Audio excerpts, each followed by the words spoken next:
Good evening, everyone. This is the class 7 of Advanced Course in Drones for Development. I'm really loving this course, the way I'm conducting it.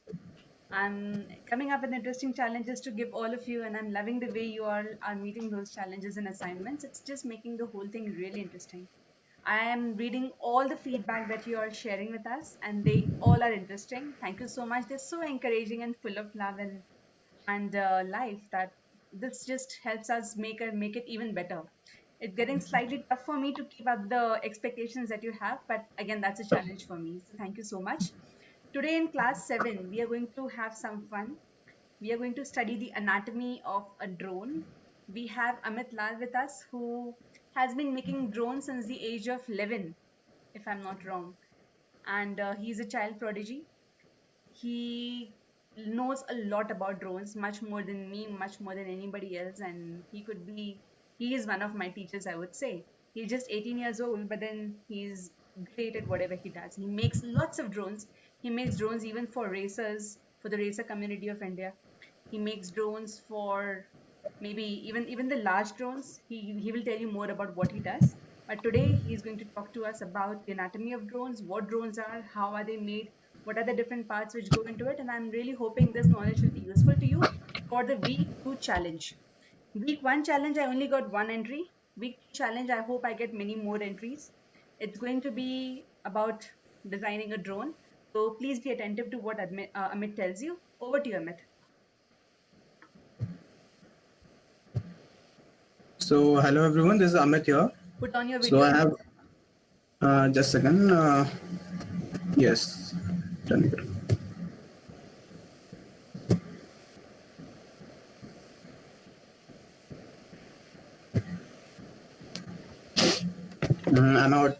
Am I visible? Yes, you are visible. So, hello everyone, this is Amit Lal here. So, I am the lead of design development in India Flying Labs, and I have my own startup named Aerobill India. So, the basic behind Aerobill India is build in India. So, I was not only promoting build in India, rather, I was promoting everyone to become self independent and leave imports and better depend on yourselves. So, that was my startup for that. So, today I'll be taking on the class for drone anatomy. So, I'll be starting up. Ma'am, I'm turning on my presentation. Yes, please.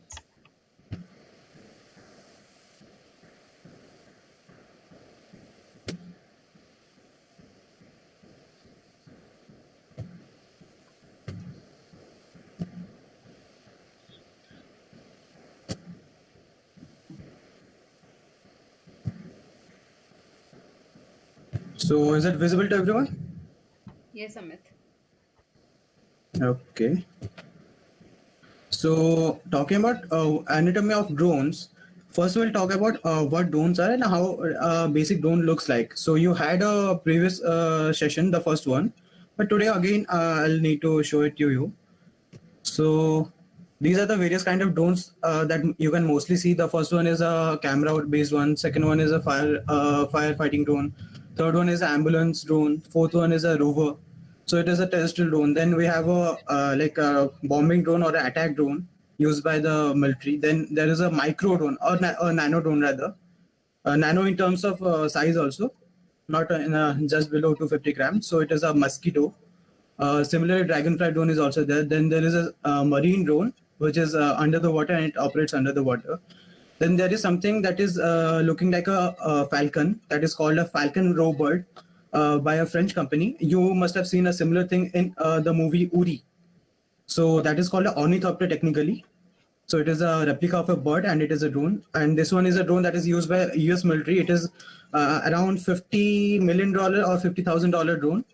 It is such a small drone, but it has a integrated IR sensor and a live streaming sensor on it, used by the military, and is super quiet. It is the most difficult thing to interrupt.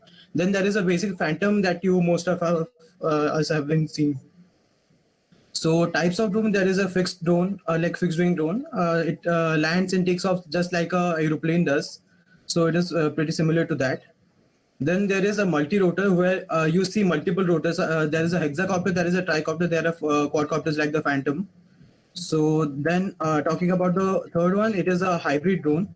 So what a hybrid drone is, it is basically mixture of the fixed wing drone and the multi-rotor drone. Then we're talking about the basic components of a drone. So, a drone is made up of many components. So, first one talking about is a flight controller. It is the like brain of the drone. Then there is a PTP, which is the spine. So, anything that comes to your body or has to go from your body is related to the spine because it has connection to the nervous system. So, the PTP, the power distribution board, is a spine. Then there is a EAC. EAC is like your muscles, or let's say the muscles that can carry your response, just like the ones in your thigh or ones in your biceps. Then there is a motor. The motor is something like your hand, your feet. Okay. Amit, there is a Ma'am. request for doing a full screen presentation. Can you do a screen Okay. show? Okay. Yes. Do a screen show and then you can hide the message that you see down. Stop sharing and hide. Just do a hide. Uh, Yeah, okay. Okay. great. Fine. Yeah. Okay. So then there is a receiver. So receiver is just like your sense organs, whatever you can receive from outside. Then there is a video transmitter. It is just like your like voice. You can say anything and someone else can transmit, receive it or hear it. Then there is a FPV cam, which is just like your eyes. You can see everything through the FPV cam. So then talking about the brain, the main thing that controls your drone. Without it, your drone is nothing. It is literally nothing. So this is how a circuit diagram of a flight controller looks like. So basically, you can see there is a buzzer written, there is a USB port, and it consists of many other things, which we will be seeing further. Amit, one more So, request. yes, Uh, ma'am. you can go slightly slow for some people, Okay. and also you can use your pointer to point the parts that you're talking about. Otherwise, we'll miss it out. Okay, fine, Yeah, you can use your mouse pointer just to take it there. fine. But on this slideshow, I cannot use my pointer. You can. We can see it. You No, you we can can see your see. pointer. We can see your pointer. I am unable to see. Just a second. Now I am able to see. So this thing here is the microprocessor or the computing unit. Then it has a barometer here. Uh, okay, it is here. Then there is a buzzer. So this is one of the most common flight controllers. It is an open source one called a Pixoc. It is a PX4 or a Pixoc 4. It consists of a Atmega interface, like Atmega microcontroller. There is a barometer here. I don't know whether I'm able to show you. It is at the bottom right, a silver colored one with two holes on it. So that is used to control the altitude where it is hovering. Then there is a gyro on the top right. Okay. This is another one which is pretty more clear. So it is on it. The microprocessor is written Atmega 2650. So it is just like the Arduino Mega 26 microchip on it. Then there is a clearly the control the input and output on it. Then there is a reset button. There are other interfaces. There are capacitors. There are transponders also on it. Then there are small LEDs, SMD LEDs. So then we are talking about the motor. So when we talk about the motor, it is mostly that without a motor, a drone cannot fly. So basically, I'll be showing you a motor. So first, look at the screen. You can see a rotor. You can see a stator. Then there is a housing. So I will be showing you the motor live at present.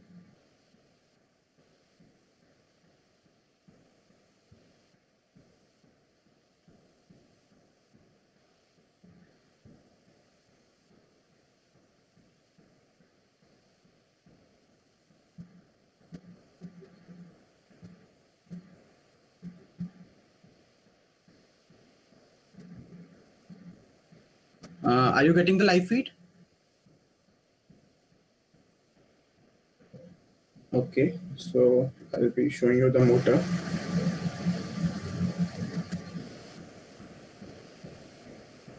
No, it is stuck. The live feed is stuck.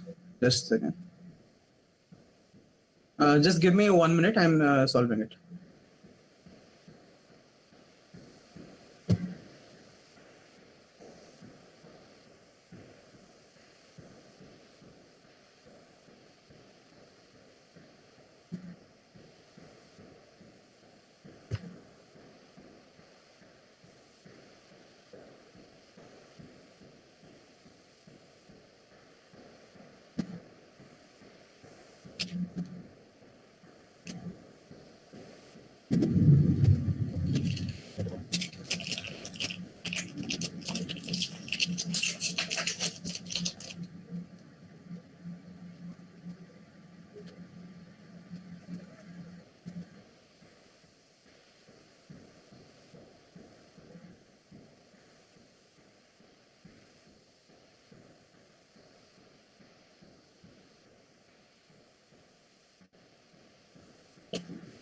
Oh, actually, I have lost electricity connection here.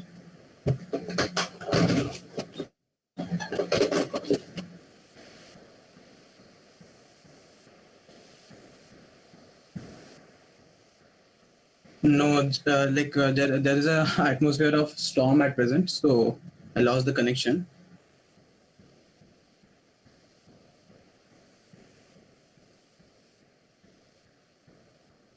Yes, I'm trying to do that.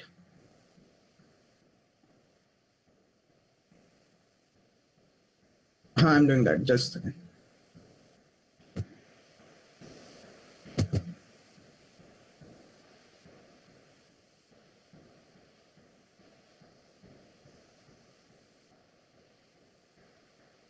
Uh, it is dark, but I can show you the things. I have a flashlight here. Good enough.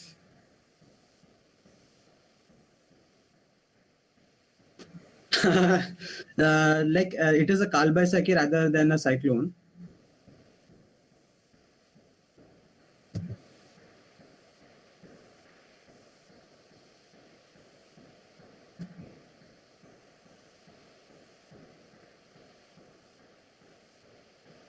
Are you getting the live feed now?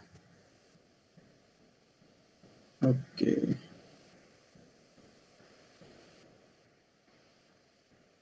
Oh, okay, okay. I was trying to connect and it is showing connected, so I'm waiting. If it is possible, then I'll be doing the same thing. Probably it is visible now. Uh, okay.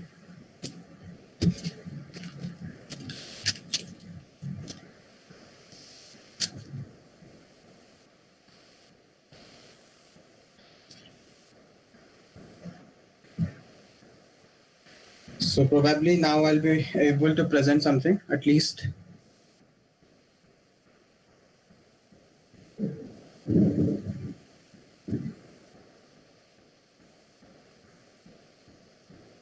Should I present or should I close my? Okay. Okay. Fine. Fine.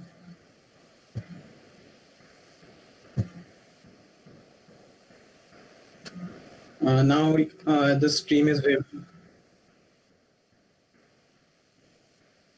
Okay. So this is what a motor looks like. It is basically a low torque, high RPM motor used in racing drones mostly, and even your Mavic series has this kind of drones, this kind of motors, I think. Then I'll be showing you this is a very common motor. Mostly everyone uses it because it comes in budget. And this motor is a high torque, low RPM motor, 1000 kV, and this is a 2500 kV motor. So I'll be opening up one and showing it to you.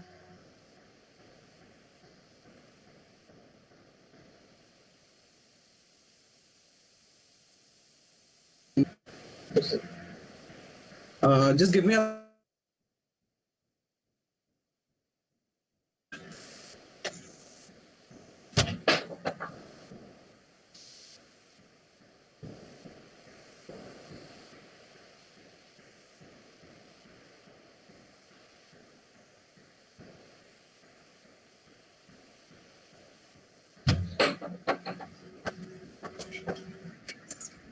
This is better.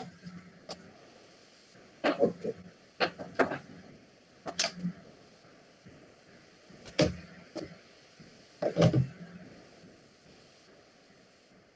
This one. So I'll be showing you a motor. So as you had seen different parts of a motor there. So this is the stator because it remains static. So its name is stator. It has got the magnet and the shield and the base of the motor with the wires. Okay. So the next thing that I'm going to show you is the bell or the rotor. It has got the Nicodemus magnets on it and a shaft in between so that the propellers can be attached to it. And why the motors are such a big issue, because a lot of R&D goes into the manufacturing of these motors, because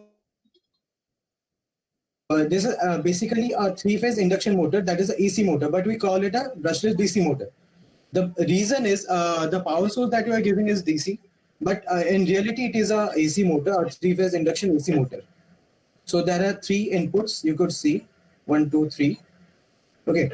And why so much of R&D goes into these? Because the magnetic influence that these motors can produce, then the coil which needs to be used in these motors, then which material the stator has to be made has got a big influence in your drone's performance.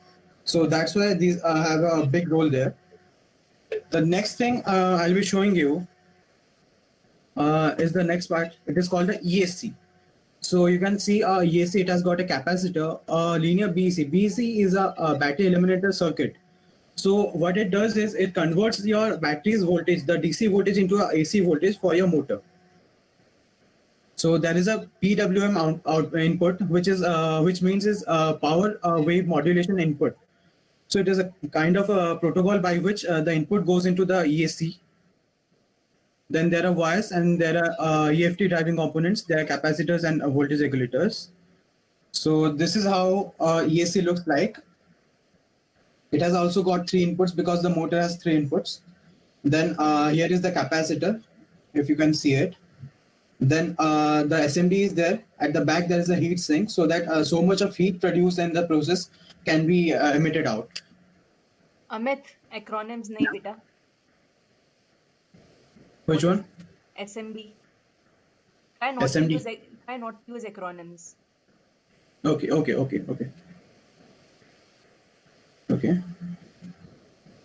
So the next thing is a transmitter and a receiver. So a transmitter is a remote that you hold in your hand and you give the signals to your drone. So I'm showing you mine. It is a modified one. Maybe I'll be able to show you. Okay. So this transmitter you are seeing here is my transmitter. The shell is of FlySky and there is a Futaba running inside. And it has got multiple antennas. I'll be focusing on it. So basically it has got multiple antennas. There is a omnidirectional TBS antenna or a diamond antenna there. Then there are 2 linear antennas. So it has totally got around 5. It has got 5 antennas on it for a longer range. Then I will show you a receiver. So this is what a receiver looks like. It is a cheap kind of receiver that is called FlySky i6 receiver. So what is this? A receiver does is it gets the signal from the transmitter and it passes it on to the flight controller. I have another receiver there, which is a better advanced version of the receiver. And this like the size would be very surprising for you. There's another receiver there. It is smaller than my thumbnail. So, but this receiver has got 8 channels and that has got 6 channels, the bigger one. And this receiver has got diversity modules. What diversity means is, for example, there are 2 antennas and one antenna is getting a better feed than the other one. So what it does is it chooses the best signal possible and then gives the feed. Then talking about the FPV camera, video transmitter and video goggles. So video goggles is not an issue. You can use any screen, you can use your phone, you can use anything to get the feed on your device. Then there is a FPV camera. So what is called FPV? It means first person view. So like if you are standing behind a drone and you are seeing, then it is a third person view because you are the third person who is viewing the drone. What the drone sees, that is called the FPV camera. Like you are the pilot of the drone. So I'll be showing you a FPV camera. So here you can see the FPV camera, the orange one. It is a very small one here. And then I will be showing you a video transmitter. So this thing here on my hand is a video transmitter. It has got an output and then there are switches. which you can use. The dip switches can be used to like change the channels. There's an input and output source there, and it is a 200 milliwatt system, enough for around 1 kilometer. These systems transmit using antennas. So there are various type of antennas. Like I showed you a few type of antennas on my transmitter. Like you could see this transmitter that is, it has got a long range multi-directional or a omnidirectional antenna, that is a immortal diamond antenna. Then these are directional antennas, the longer ones that you can see. You have seen these on your Wi-Fi devices and all, on your routers. So these antennas are called rubber duck omnidirectional antenna, not the omnidirectional, the directional antennas. And then I'll be showing you another FPV cam. So this cam here, this is a multispectral cam, very cheap kind of, but still it is able to perceive the infrared plus and infrared minus, the major infrared and the minor infrared through this camera. And along with that,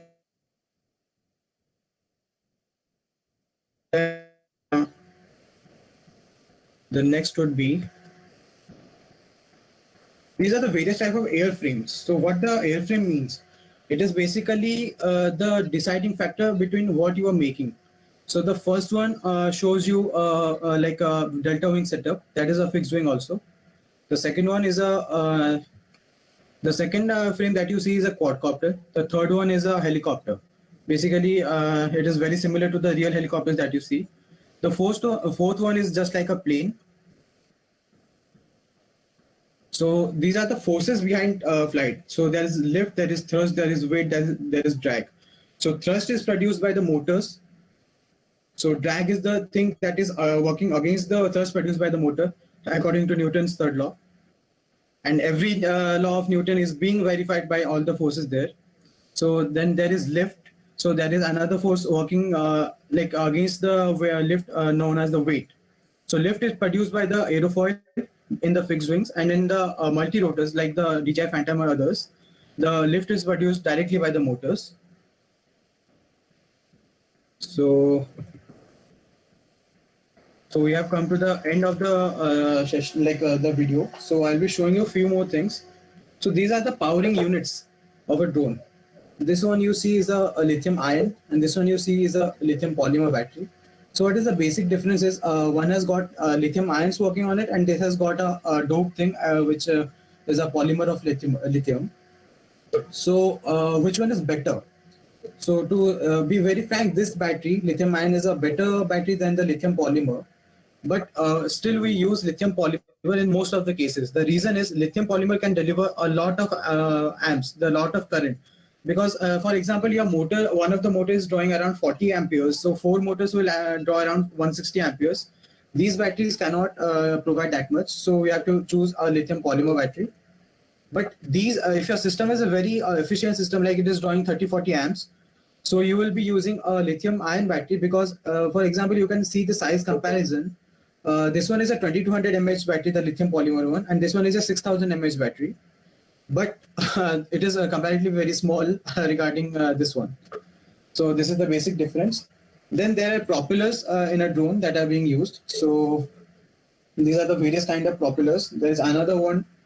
So the red one that you see is inspired from a Nepali kukri. So it is called Dal Nepal propeller. Second one is a Johnson propeller. It is most commonly used racer propeller. Third one is called fishbone propeller because the structure looks like the rib of a fish. So it is called a fishbone propeller. And it is a very common, these propellers are very common to be used. Then there are bigger propellers for bigger camera, like bigger drones. Your motor decides which propeller are you using. Then I'll be showing you a complete setup of a drone. So this is a very small kind of drone called a FPV drone or a freestyle drone, because mostly you use these drones for flying in your hobby and everything. It has got a battery on the top. Then the frame is a carbon fiber frame. You have motors. Then you have got the FPV cam on it, FPV cam, and then there is a flight controller inside it, and the wires are dangling nearby, so you cannot see probably, but this is a flight controller here. So this was all from my side. Now, thank you. And now I'm open for the question and answers. Aksham, can you coordinate the questions, please? Yes, ma'am. Okay, Amit, for the first question is, how do you program the flight controller? So basically, depends on which flight controller you are using. So if you are using a open source one, so you can go for anything because it is open source. It is not restricted to any of the programming softwares. You can go for Betaflight. You can go for ArduPilot. You can go for anything, whichever you prefer. I prefer ArduPilot, and then I can go for Betaflight. Amit, Okay. can you close your video or turn on the video? Yes.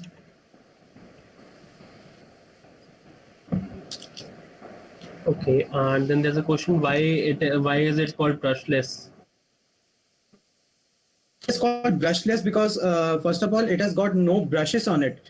So a DC motor has got brushes on it for commutation. Like there is a connection link breaking and making in between the rotations. But these don't have a similar kind of thing. And I said it is a AC induction motor, so these don't have brushes. So first, in the very beginning, people used to get confused that a brush motor, a DC motor doesn't have brushes, so they used to call it brushless motors. Okay, what does channels do? Channels are basically pathways for channels to go to a similar location. Every road can lead to different location or may reunite or may not reunite, but there are 10 ways you can go to any other location. Similarly, there are channels which do your work. I mean, if you don't mind, can I add into this channel Yes, question? yes, you can. Angela, basically, and channels are there for a specific purpose. Like one channel is there for throttle, one channel is there for yaw, channel is there for pitch. So every channel is there for a specific purpose. Amit, there's a question from Mayank. What's the resolution on the transmitter like? Is it an analog video, NTSC, or PAL, or digital? Basically, most of the ones that we use now are analog, but now DJI has come up with digital transmission systems. But still, analog has got a big market at present, and it would be a big like achievement when digital comes here. At present, everything is analog. Yes.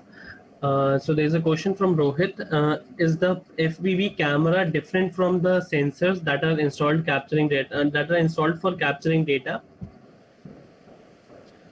Camera sensor can be same, like the CMOS is the most common one.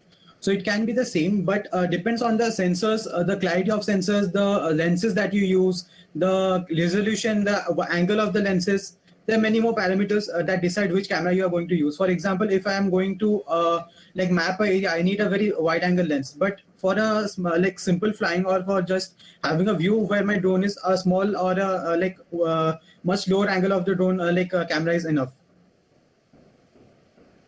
Okay. Is there a rechargeable option for batteries? Obviously. Yes, all these batteries are rechargeable. Okay. Which drone uses brushed motors and which one considered more powerful one? Basically, when you see something like a DJI Tello or a small drone, which doesn't like a very small one, a toy one is actually a brush motor. But when you use a brushless motor, you get a better efficiency than a brushed one. First of all, because the brushes don't keep when you the rotor spins, they don't rub off your signals there, and so you don't have a like carbon deposition there. Second thing is these things which are called brushless DC motors. These are actually three-phase induction motors. So these are a bit more powerful than actual brush motor compared to them. Okay. So, Amit, can I add once again? Yes, So if anyone wants to see a brushed motor for this, I do have I'm just turning on my camera.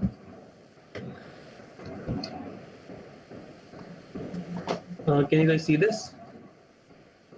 This is a brush type motor for a drone.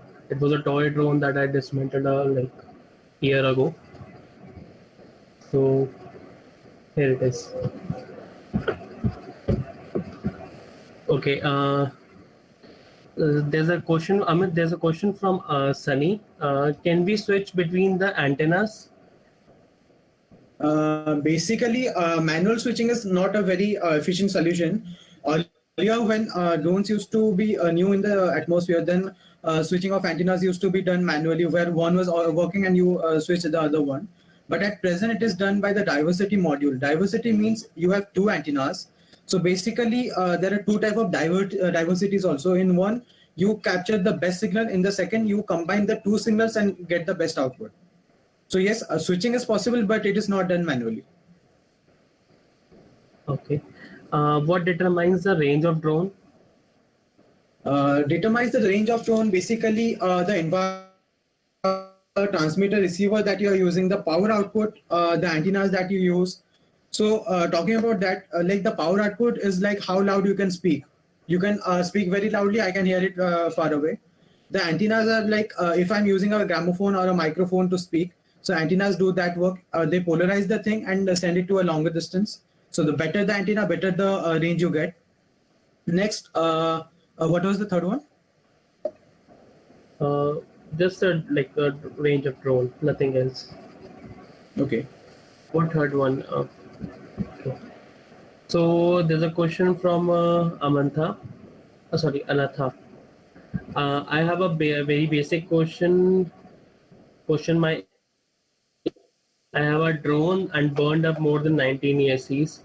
Is there anything very specific to ESC? I have checked the rating of ESC, but it always fires up. No, basically, your ESC is not depending on which motor you are using. Basically, you have to keep your ESC updated as the motor. For example, your motor is drawing something like 55 amps. So you have to at least use a ESC that is around 1.5 times more, producing the more amp than the rated one. Second thing is you have to keep your ESCs in a good conditions because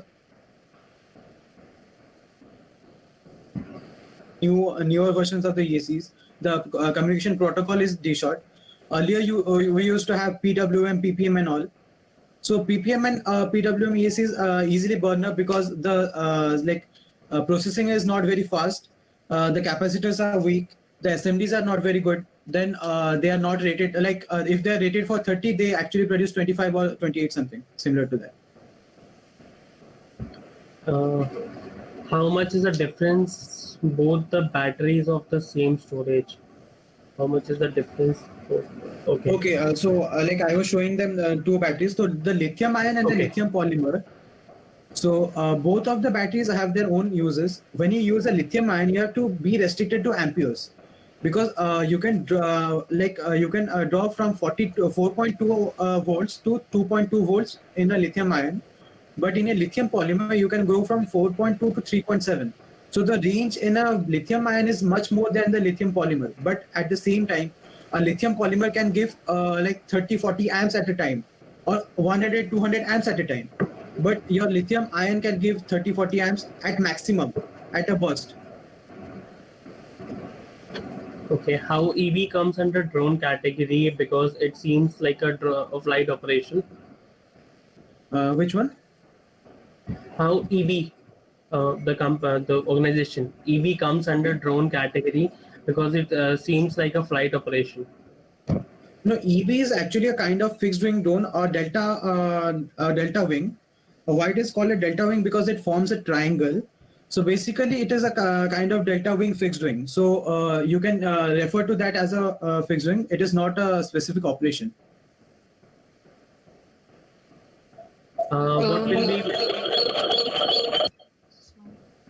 What will be needed to make payload drop drone?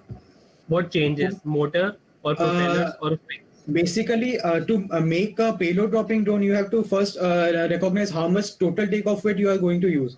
For example, if my drone's total takeoff weight with the payload is around 2 kgs, so I will go for a thrust of total of 4.5 kgs, around 2.5 times more than the thrust. The reason is the total takeoff weight. The reason is when you are flying in an environment, you don't know about the air nearby. It can be dense air, it cannot be dense air. Then there is wind which is influencing the flow. when the drone is moving. And then totally dependent on your system, you have to choose your motors. For example, if your motors are able to produce something like 3 kgs or 4 kgs, so you can easily lift 1.5 kg to 2 kgs. How much was the multispectral camera for? Where can you source it locally or in India too, or AliExpress or Banggood? No, basically this camera was assembled by me. I got various sensors and enabled a simple, like assemble it into a simple camera. But it costed me around 60,000 or 70,000 around.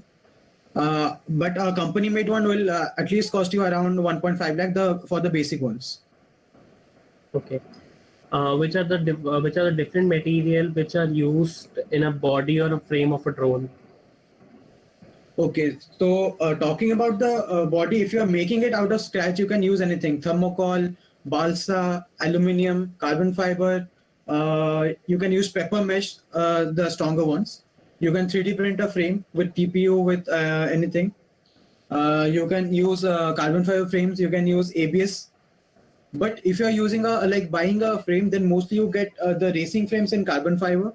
You get the basic frames at with fiberglass and ABS, and you get the frames of DJI Phantom and other in like DJI and DJI Mavic and Phantom in ABS. That is ABS plus actually. PLA and ABS mix of that. Okay. How does the FPV goggles connect to the camera feed? So as I said that there is a transmitter, the video transmitter there, as I showed. The video transmitter converts the electrical signals into a radio frequency. It transmits it out through the antennas. The receiver in the goggles collect the data sent by the goggles, and then it shows it to you, converting the RF into the radio frequency into a visual signal there. Okay. Is there any kind of alarming system when the drone has lost all powers during flight time? Yes, basically alarming systems depend on you. For example, you can view it on your goggles. You can have a separate buzzer for it. Like most of the flight controllers have a buzzer on it. Then you can have a alarm switched on your transmitter. Like mine has a Futaba inside a FlySky. So mine has got a inbuilt telemetry. So the telemetry can show me which like what is the voltage running in the drone. I have to set it at the minimum volt so that I can keep it at a safe distance when bringing it to near the home point. Yes. So there's a question. What are command and control likes? Like how are we proposing a command and controls, and what can be done in absence of satellite coverage? So basically, satellite is not an integrated part of a drone. It is an add-on. So the drone that I showed you, it is a totally manually controlled system. When you are using your transmitter and your muscles control the movement of your drone. You are giving it a forward pitch, like the forward movement is called pitch, sideward is called yaw, and the turning into left and right is called roll. So these are the three movements in your. In case of an autonomous drone, when you don't have the satellite, your drone is then set to come to the point where it has taken off. So there the magnetometer plays the role, and your drone is sent back to the position where it had taken off. But you need a satellite signal while taking off to do this return to home operation. Okay. How can we make a drone more resistant to rains and winds? More resistant to wind will depend on how aerodynamically sufficient it is. Like it is not blocking a lot of air. It is actually creating an aerofoil towards the incoming winds from all sides, not from any one side. Then for a better range, you have to go for good antennas. Like I have the TBS antenna, the diamond one. So it is an omnidirectional antenna, but it is for super long range. I have tested it at around 12 kilometers. It can go further. Then you need to have good receivers. You have to redundant the receivers. Redundancy means one receiver is not enough, so you are keeping two receivers. Two receivers have two antennas. So basically, you are trying to cover up any signal that is possible to be catched there. And obviously, the power will matter. How do swarm drones sync with each other? So basically, that is called a mesh network. When you divide the airspace into a mesh, It can be hexagon, it can be squares, it can be anything. It can be stars, pentagons, anything. So there, every drone is given a specific mesh path when you are moving. So for example, all your drones are working on the same system. All the drones are connected to the same telemetry. So your single telemetry is able to know where the drones are. They are dynamically placed using the GPS coordinates. If it is inside, then you have to go for like lasers and laser engravers. Laser. What is that called? Laser pointers or something. So after that, you have to actually create the mesh network and the path it has to follow, and then each drone is following the path without crashing into each other. Amit, can I add into this? Yes, sure. Also, we can have a swarm of drones if the GPS coordinates are not possible, for a smaller area, we can program them using ROS, a robotic operating system. Yes, exactly. Okay. So there's a question: what board would you suggest for a beginner as a flight controller to learn flying the drone? So if you want to learn, you should go for a KK, because if you are learning, you are going to crash a lot. KK is actually meant for crashing. It is around 1,200-1,300 rupees. So it won't be a big hole in your pocket. After you learn, then you if you want to make better systems, manual systems, then you have to go for a F4, F3, F7, whichever you are getting in your budget.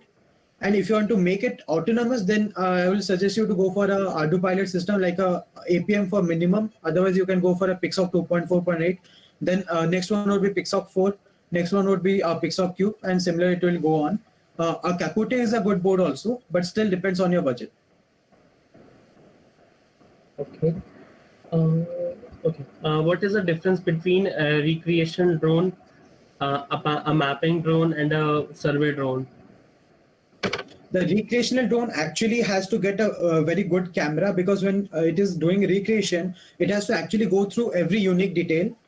Mapping camera can be anything. It can be a very good camera. It can be like a standard camera that only has to capture the area, so that you can get a basic, a better version of a Google Map, because the Google Map is not very precise. So you can get a better look,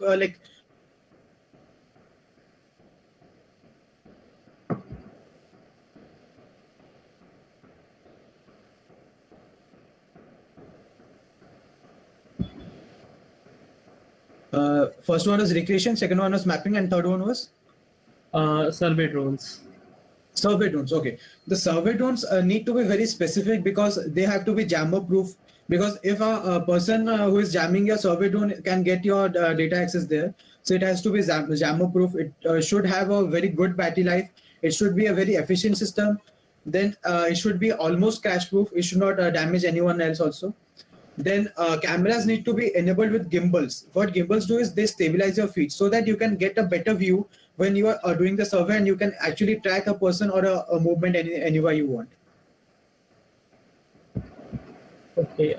Then there's a question. Okay. What are the advantage of rotatory wing drones over fixed wing drone? Which one is more useful? More useful, I will say both are equally useful. For example, if you want to cover a large area, so you have to go for a fixed wing, because a fixed wing has only one motor working and one ESC working, and there are two servos at least. So that is going to be a more efficient system, because it is drawing a lot less current than the rotatory wing. The rotatory will have 4 motors, so it can actually vertically take off, like you have seen drones taking off at a place and landing at the same point. So they have got a better advantage in a closed environment or in a small area. But in terms of covering a large area, you need a fixed wing. Personally, my favorite is fixed wings. Isn't it should be VTOL hybrid? My fixed wings are already hybrids. Okay. So, okay. How can BVLOS operation be made safe? For BVLOS, first of all, you need to get all the clearance from DGCA. Keep everything on paper, so that you don't end up landing in any situation like I had very long time ago. Then you should keep redundant receivers, redundant transmitters. You should have a good GPS that doesn't fail in any of the situations, most of the situations actually. Then you should have people like spotters at regular intervals so that at least they can keep an eye on the drone. Let it be like they can be on the road, they can be on rooftop, so that they are keeping an eye on the drone, because after it has gone beyond line of sight, it can hit a bird, it can hit a tower, it can get anything. Anything is possible. It can like have a drift and it can fall. It may get disconnected because of any issue. Then you should have auto landing and auto takeoff option so that you can land it in case of communication failure. You should have return to launch. What is return to launch? It is because like it is a procedure in which your drone at the beginning takes the point where it takes off, and after it has lost a signal or it is triggered to do RTL command, it comes back to the position and lands at that particular GPS coordinate. Okay, then there's a question: which ROS package are relevant for swarming? Can you try them out in RVision Gazebo? This is for me.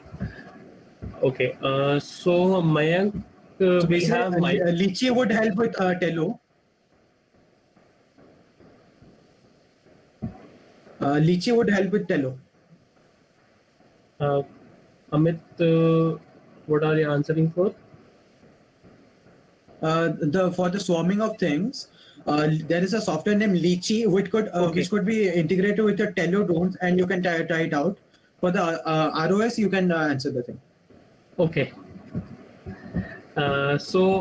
Mayank, we have like 2 or 3 frameworks. One is Micro Swarm framework, one is Swarm Stage ROS, and yes, we can have their simulation on RVision Gazebo. There's a question from so jammer proof means anti-drone system won't stop them. Amit? Basically, jammer proof means your drone has the ability to come back when it has lost all the connection because of a jammer. Then further, if you are getting into the jammer proof thing, then it should be something that for example, there is NPNT in India at present. It is a hype that is going on everywhere. So what NPNT means is your drone is being tracked by DGCA everywhere. So those kind of drones can be said jammer proof because DGCA has the ultimate control. But talking about the present scenario, most of the military aircrafts, just like the Rustam or maybe the Heron, the Searcher, these are jammer proof because they have got SATCOM, but a SATCOM that has got satellite communication. They are not radio frequency based, so you cannot easily jam them. But still, if you are having a AVAC, so you can easily jam them at that point. Okay, there's a question from Mayank. What all options are there in anti-drone tech, which are already being deployed? Just jammers, hacking, or also offensive projectiles? All 3 are practically possible, but still, if it is a registered drone doing something good, then you should be leaving it to do its work. If you want to keep your area safe, then you have to cope up with the company and get your area into a red zone so that the drone doesn't enter there. Third thing would be you can have personal jammers, but personal jammers would be something that needs WPC approval. So once you have that, you can have personal jammers.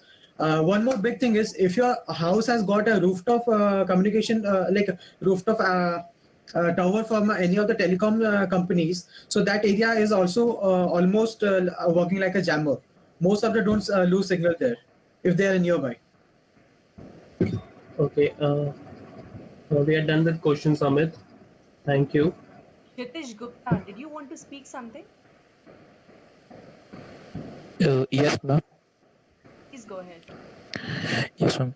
So, firstly, I want to introducing myself. My name is Kshitish Gupta, and I am from aeronautical field, and I am second year student, and I have been made a lot of projects like Arduino, and I have also designed many of the RC planes, and also flight them as well. And I also designed 2 type of quadcopter. Means actually they are different designs of quadcopter. First is cross one, and second is H-shaped quadcopter. So my first quadcopter has been flight very efficiently and very accurately, but my second quadcopter, that is H-shaped quadcopter, is not flying well.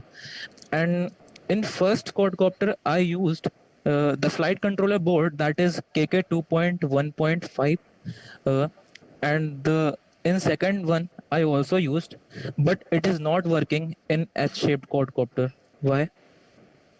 Basically, the stability of your quadcopter depends on the PIDs, the PID values that you use. So the well you tune it, the well it works. Okay, so talking about the first one, you had used the X configuration. So X configuration is a very common one where each of the rotor cancel out the opposite momentum of each other. So Yeah. it is a very efficient kind of thing. But in a H system, you have to actually work on the PID so that the value is enough to cross out, like cancel out each other's reaction force. Okay. So there is something, any concept of moment of inertia like X, like cross Yes, shaped there is that. quadcopter has. It is one of the biggest factor, moment of inertia, because when in X configuration, so it is basically like a tarazu or just like a weight Center balance of gravity on both means the is sides. center. Exactly. The Yeah. both of the sides have equal forces acting on each other, so they Yeah. cancel out each other. But Yeah. talking about a H system, you have Yeah. to put the PID so close that it actually thinks the center of gravity is in the place. Otherwise, you can try out one more thing, which I personally also have done earlier. I had added weights on the front and back so that on the sideways there is cancellation of the thrust produced. I used some of the weight for balancing and for CG balancing, but it doesn't work, and it still goes in failure condition. Okay, so I will personally be helping you. You can mail me. You have my mail ID in the Google Classroom. You Okay, can get okay. connected to me, and I will be personally helping you out throughout the thing. So do I use an KK 2.1 board still in H-shaped copter, or may I choose any See, other one? basically, flight control is totally dependent whichever you want to choose. Like KK has only a gyro. It doesn't have Yeah. a very good accelerometer. It doesn't have a barometer. Actually, it is confined, like it has only three kind of shaped, like cross, plus, and something other And one. why? Yeah, Vital, why? vital, vital. But it doesn't have any configuration about any H-shaped. So, Actually, but actually, for actually, I getting into used H for shape, heat and trial method. Okay, mhm, ingenious I Hitesh understood. is Even awake here. Hitesh, you can ask that later. And don't Okay. worry, if Three Idiots drone could fly, yours will also fly. Okay.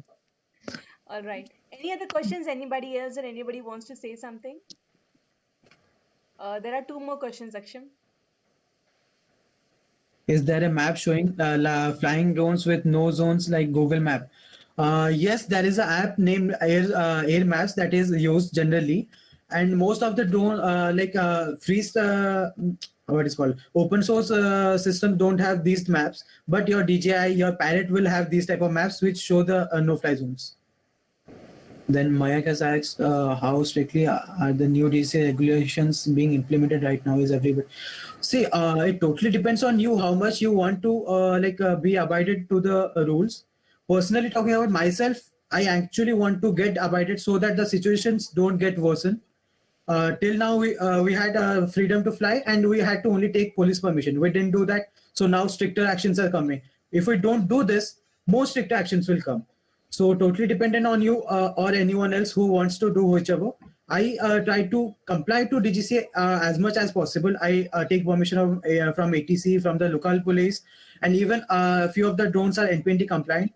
And even a few of the few of the DJI drones that I have tried to make them NPNT compliant. They're not actually NPNT compliant, but they can be comparable to NPNT compliant. So yes, I try to abide by the system, and it is better that we instead of questioning the system, we try to abide so that further more strict actions can be avoided. Next question is, can we add no-fly zones in QC? Yes, yes, we can add no-fly zones. Basically, it is geofencing where you're fencing out the areas. You can use QGIS, you can use ArduPilot to map out the areas and then separate them from your flight plan. But it will still remain restricted to you, and it is not open to the other people. Okay, I guess we have come to the end of questions unless somebody has something to say or something to comment about. One more question from Mayank. Thanks, that's what I wanted to ask. How are DJI COTS drones flying in if they don't have full NPNT? Everything happens, Mayank. This is India. Everything happens, but we still have to be as compliant as possible. Not fully compliant, as compliant as possible. Okay. So we are also waiting. The government is trying its best to implement systems, and we are waiting and we are cooperating with the government as much as possible, and we will always cooperate. So we're just hoping that the policies understand each of the Right, stakeholders' needs and aspirations, and it is trying to accommodate as much as possible with new and new revisions. So we are still in the process of making it all not there yet. So we will anyway we'll wait and watch what it is. Meanwhile, we will ensure that we all have the knowledge and skills and the aptitude and attitude to take over complex projects like what we're discussing in this class over the next whole month. We discussed disasters till in the last week. Next week will be healthcare, and after that we'll be doing agriculture, conservation, and urban infrastructure and planning. So this is the plan for the whole month. So this is an opportunity for us to ensure that we are able to develop enough trust around us so that the government can allow us to fly tomorrow. Be the good citizens who don't use rogue drones for mischief or for naughty work, but we do it for something nice and something more useful. This is the purpose of this workshop. So I think we will end this class today unless anybody has anything to say. And I would like to ask sorry because I had a electricity breakup. Otherwise, I could have shown everything in a much better way. But I will add a Google Drive link where you can see everything, and I will be lighting everything, whatever I was trying to say there, so you can read that. Thank you so much, Amit. And Amit, I was deliberately firing a lot of questions at you. I was preparing you for your upcoming vivas. Always ready for those. Thank you so much, everybody. I think we'll end the session. It's 8:13 in Nepal. It should be about 8 o'clock in India. And we had an excellent session today. Thank you so much, Amit. You are an amazing boy. And we really wish you all the best for your future. And everybody, we'll see you tomorrow, same time, 7 p.m. Meanwhile, there'll be an assignment and a week challenge coming to you. And I hope you do it nicely. Thank you so much. Good night.